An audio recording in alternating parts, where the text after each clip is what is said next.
प्रदेश के कन्नौज जिले में पहुंचे बसपा प्रत्याशी इमरान बिन जफर ने शहर के यूटीपी में पत्रकारों से वार्ता की। इस दौरान उन्होंने सपा सरकार और अखिलेश यादव को लेकर जमकर निशाना साधा। इसके साथ ही उन्होंने भाजपा को भी कम वोट मिलने की बात कही। कन्नौज शहर के पर्यटन आवास पर बहुजन समाज पार्टी के प्रत्याशी इमरान बिन जफर ने पत्रकारों से बात करते हुए कहा कि लगभग 2 लाख से हम अपनी जीत मान रहे हैं, 3.5 लाख तो हम अपने साथ देख रहे हैं। 15% वोट जो अतिरिक्त वोट है वो मेरे पास ही आएगा। भाजपा भी डाउन हो जाएगी, जो कैडर वोट है वो बहक जाएगा। इमरान बिन जफर ने कहा कि गठबंधन वाले 0 वोट पाएंगे। उन्होंने आगे कहा कि 2012 से 2017 तक अखिलेश की सरकार थी तो अपराध हुआ, विकास बहन जी ने किया है। बहन जी अब रास्ता रोक देंगी इस बार। स्ट्रीट बज़ के लिए कन्नौज से पंकज कुमार श्रीवास्तव की रिपोर्ट।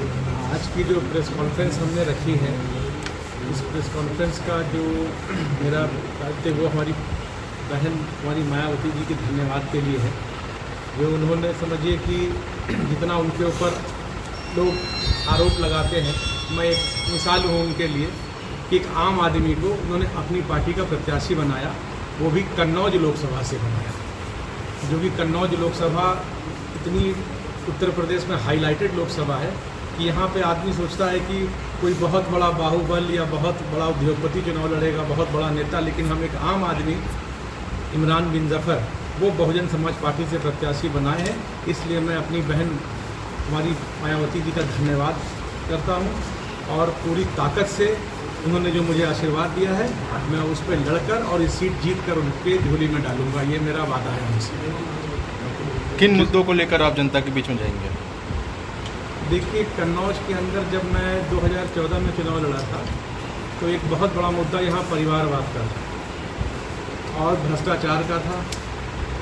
उस टाइम मेरे चुनाव में 10 दिन का वक्त मुझे मिला, लेकिन मैंने जिस तरीके से चुनाव लड़ा वो आज उसका इनाम मुझे आज मिला है मेरी मेहनत का, क्योंकि सपा की सरकार थी और मुख्यमंत्री जी का सीट था ये, और मैं एक मुस्लिम प्रत्याशी होने के नाते बहुत कोशिश की गई थी उस वक्त मुझे बिठाने की, खरीदने की बहुत सी लालचें मिली, लेकिन हम अपने हिम्मत के साथ अकेले अपने साथियों के साथ कन्नौज लोकसभा के वो लोग मेरे साथ थे जो दिल से मतलब चाहते थे कि हम चुनाव लड़ें। और उस वक्त जो परिवारवाद का मुद्दा था, आज वही मुद्दा समझ लीजिए, परिवारवाद, भ्रष्टाचार, जो देश के अंदर हालात हैं, कन्नौज के लोगों का हाल क्या है देख लीजिए। बहुत मुश्किल से कन्नौज लोकसभा में एक युवा सांसद बना जो परिवारवाद को ख़त्म किया भारतीय जनता पार्टी से, लेकिन कन्नौज की जनता मुतमईन नहीं हो पाई।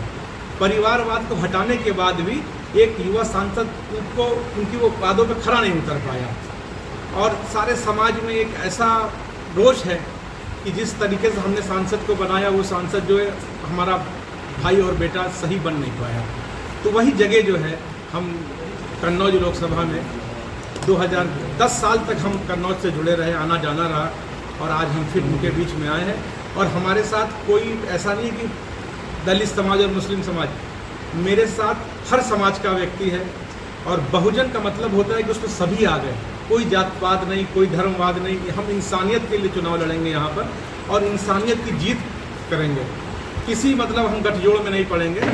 और वैसे भी हमारे पास जो सबसे बड़ा जो बहन जी का आशीर्वाद है, दलित भाई और मुस्लिम भाई और हमारे पिछड़े, अति पिछड़े, हमारे सर्वेंट, सब हमारे साथ हैं, सारा समाज हमारे साथ है। आप लोग रिजल्ट देखिएगा कि आपका भाई या आपका बेटा किस तरीके से सीट जीत कर जाएगा। कन्नौज में बीजेपी और सपा के दिग्गज चेहरे हैं। सपा ने हालांकि चेहरा नहीं लाया है, लेकिन बड़ा चेहरा ही आ सकता है। ऐसे में किस तरीके से फाइट देख रहे हैं? अच्छा, मैं आपके सवाल पे मतलब तवज्जो इसलिए नहीं करूँगा क्योंकि मैं जब आया था लड़ने 2014 में, तब तो स्वयं डिम्पल भाभी लड़ रही थी, हमारी पूरे कन्नौज की भाभी लड़ रही थी, डिम्पल भाभी। तब मैंने नहीं सोचा, तो इस वक्त तो समझ लीजिए कि वो नहीं है, और मेरा नाम आते ही अखिलेश यादव जी ने प्रत्याशी नहीं सोच पा रहे, अब मैं क्या करूं। आपके किसी मित्र भाइयों ने मीडिया में उनसे पूछा था इमरान बिन जफर, तो शौक पट्टा था ना, पट्टा जी पट्टा, ये अरे आप वाले आ गए इमरान बिन जफर। अच्छा, मुझसे क्यों लड़ रहे हैं? तो मैं अभी आप लोग को बताऊंगा कि मैं उनसे क्यों लड़ रहा हूँ, सबको बताऊंगा जी। पट्टा को यहाँ का प्रत्याशी बनाया गया, पार्टी ने बाकायदे इसकी घोषणा की, कुछ दिनों के बाद ही उनका टिकट बदल दिया गया, आपका टिकट कर दिया गया, इस बीच में ऐसा क्या है? देखिए, ये जो है ना पार्टी का जो हाई कमान है, हमारे क्या बहुजन समाज पार्टी में बहन जी के अलावा कोई है नहीं। सब कार्यकर्ता है, कार्यकर्ता बहन जी को रिपोर्ट करते हैं, बहन जी ये प्रत्याशी इस तरीके से काम कर रहा है, ये इस तरीके से काम, पूरे जिलेवार उनकी रिपोर्ट जाती है टिकट डिक्लेयर होने के बाद। बहन जी चाहती है कि मेरा जो प्रत्याशी हो जब डिक्लेयर हो तो वो पूरी ताकत से जनता के बीच में चला जाए। तो बहन जी को जो भी लगा हो, जो भी इंटेलिजेंस की रिपोर्ट उनकी अपनी गई हो, हर पार्टी में हाईकमान की अपनी एक टीम होती है, उन्होंने रिपोर्ट की होगी, और बहन जी का जो आदेश वो हम लोग का आदेश। इमरान जी कितने वोटों से जीत मानते हैं आप अपनी? मिनिमम 2 लाख। 2 लाख से जीतेंगे। हम 3.5 लाख से स्टार्ट करेंगे, और 3.5 लाख से हम इसलिए कह रहे हैं कि बीएसपी का जब कोई दौर नहीं था, अभी बीच में 10 साल से लोग इतना भ्रम फैला दिए बहुजन समाज पार्टी में कि ये है, वो है, ऐसा है, वैसा है। तब बहन जी का यहाँ जो लोकसभा प्रभारी 2009 में और 2014 में लड़ा, वो 2 लाख वोट पाया, कोई उस टाइम नहीं था। तो अब 14 से 19 में तो गठबंधन हो गया, 14 के बाद जो चुनाव ये हुआ 24 में, कम से कम इसमें 1 लाख वोटर बढ़ गया बहन जी का। और बहन जी का वोटर जो इतना आप लोगों ने भ्रम फैलाया कि वो भाजपा में चला गया, ये चला गया, वो चला गया, ऐसा कुछ नहीं है। जो गया भी तो उसके साथ ऐसा उत्पीड़न हुआ कि वो वापस बहन जी की तरफ देख रहा होता कि बहन जी हम आपके साथ हैं। तो 3.5 लाख तो ये मेरे साथ चलेगा। फिर हमारी मतदाता मुस्लिम समाज जो कन्नौज का नहीं पूरे उत्तर प्रदेश का इतना उत्पीड़न में है, इतना उत्पीड़न में है कि वो हर तरफ से परेशान है। और ख़ास तौर से समाजवादी पार्टी में तो जब से कन्नौज में भी देखिए लीडरशिप खत्म, प्रदेश में लीडरशिप खत्म, तो वो हमारी तरफ देख रहा। तो मेरा प्रत्याशी मुस्लिम प्लस दलित, फिर हमारे साथ और बिरादरी जुड़ेगी।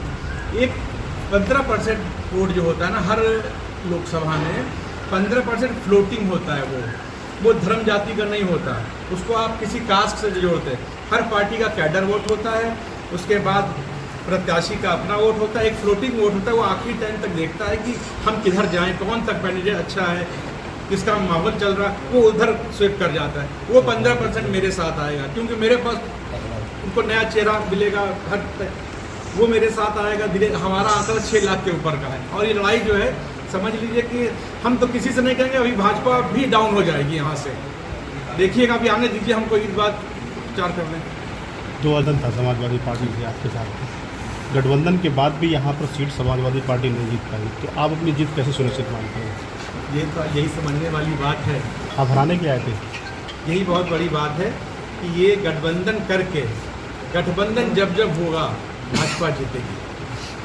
ये समझ नहीं रही है लोग। हम तो बहुत अदने सिपाही हैं, कार्यकर्ता, मेरी बात तो कोई सुनेगा नहीं। ये गठबंधन जो होता है, वोटर जो होता है, जो कैडर वोट होता है, किसी हर पार्टी का कैडर वोट होता है, उसको जब अपना सिंबल नहीं मिलता है ना, तो फिर वो अगेंस्ट वोट करता है। जैसे मान लीजिए कि जो बसपा का कैडर वोट है, अगर उसको बसपा का सिंबल नहीं दिखा तो कंफ्यूज हो जाता है। साइकिल वाला वो कंफ्यूज हो जाता है। तो इसका लाभ भाजपा ने उठा लिया, वरना बहन जी का पूरा वोट गया सपा के तरफ, सपा का कैडर वोट बहक गया।